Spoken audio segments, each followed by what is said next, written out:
An accent will make no mistake. I grew up in Israel. I moved to Seattle in late 1985.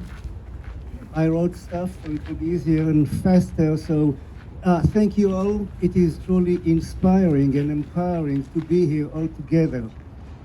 Last week was the first time I participated in this ongoing event, and just like some others, was also wondering at first about a few signs that mentioned occupation and even show the Palestinian flag, things that demonstrators in Israel are strongly opposed to in order to avoid being portrayed as unpatriotic. I'm from a generation that witnessed parents and older siblings deliver a smashing victory in 1967 and literally saving the country some 6 years later. My first real contact with West Bank settlers occurred when I joined the military in the late 1970s. Those days were relatively calm and included the peace accord with Egypt that also called for a Palestinian autonomy in the West Bank and Gaza. I was posted few times in the West Bank during those 3+ years, whether guarding a fenced-in small community, blocking roads, and even evacuating unapproved settlements as ordered by a newly elected right-wing coalition, exposed me to people who have a strong conviction they are above just about everyone, the true representatives of Judaism and Zionism, who can do no wrong, possessing strict monopoly to biblical interpretations.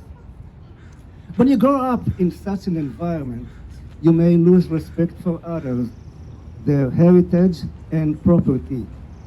You despise critics among your own people and love annoying nudnik judges who get in the way of closing an eye or bending the rules. Your narrowly defined views on gender, roles, and sexuality are the only ones that matter. Some people who grew up in such communities are holding senior positions in the current Israeli government.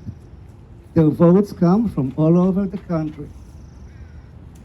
Like all of us here, I very much hope this protest movement will prevail and stop those awful legislations Netanyahu and his minions are attempting to shove down our throats. Please remember that even if we win this round, it is a long, ongoing battle which will define the future of Israel and have an impact on Jews anywhere else. Don't ignore nor undermine the reasons for this ongoing shift in Israeli society. Band-aids can be helpful, not to mention a cast healing a broken arm. And yet, we are dealing with cancers. Those of you with the signs over there, thank you for the reminder.